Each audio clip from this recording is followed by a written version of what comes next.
விடாமுயற்சி திரைப்படம் 1997ஆம் ஆண்டு ஹாலிவுட் திரைப்படமான பிரேக் டவுன் என்பதின் அதிகாரப்பூர்வ தமிழ் மறுஆக்கமாகும்.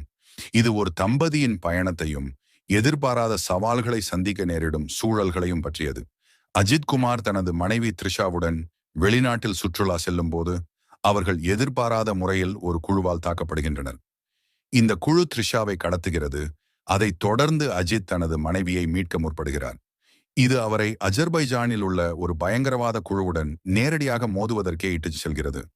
அஜித் தனது மனைவியை மீட்கும் பயணத்தில் பல்வேறு சவால்களை எதிர்கொள்கிறார். எதிரிகளின் பல்வேறு தந்திரங்கள், த்ரிஷாவின் நிலைமையை அறிய அவர் செய்யும் முயற்சிகள், சில துரோகங்கள், எதிர்பாராத திருப்பங்கள், இவை எல்லாமே கதையை விறுவிறுப்பாக நகர்த்துகின்றன. அர்ஜுன் சர்ஜா முக்கிய எதிர்மறை கதாபாத்திரத்தில் நடித்துள்ளார். அவர் பயங்கரவாத அமைப்பின் தலைவராக காட்டப்படுகிறார்.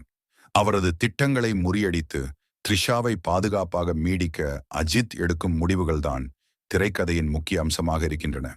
அஜித் குமார் ஒரு விறுவிறுப்பான அதிரடி கதாபாத்திரத்தில் அஜித் அபாரமாக நடித்துள்ளார். அவரது அழுத்தமான நடிப்பு, செயல்பாடு மற்றும் உணர்ச்சி படைக்கைகள் சிறப்பாக அமைகின்றன. த்ரிஷா கதைக்கு முக்கியமான பங்காற்றியுள்ள அவர் தனக்கென சில நொடிகள் ஃபோக்கஸ் கிடைத்திருக்கிறது. அர்ஜுன் வில்லனாக அர்ஜுன் சர்ஜாவின் வேடம் மெருகேறியுள்ளது. அவரின் வசனங்கள், ஸ்கிரீன் பிரசன்ஸ் ஆகியவை பாராட்டத்தக்கவை. மகிழ் திருமேனி அவரது திரைக்கதை சிறப்பாக இருந்தாலும் சில இடங்களில் மெதுவாக உணரப்படும். அதிரடியும் எமோஷனும் கலந்த திரைக்கதை இயக்கத்திற்கு துணை புரிந்துள்ளது. அனிருத் ரவிச்சந்தர் இசையமைத்துள்ளார். ஆனால் எதிர்பார்த்த அளவுக்கு மிகச்சிறப்பாக அமையவில்லை. பின்னணி இசை சில இடங்களில் படத்தை நன்றாக தூக்கி நிறுத்தினாலும் சில முக்கியமான ஆக்ஷன் சீன்களில் அது போதுமான அமையவில்லை. ஓம் பிரகாஷ் ஒளிப்பதிவு மிக அழகாக அமைந்துள்ளது.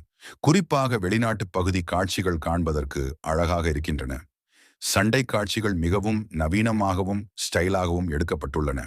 சில போதிய தாக்கத்தை ஏற்படுத்தினாலும் சில இடங்களில் மிகைப்படுத்தல் காணப்படுகிறது.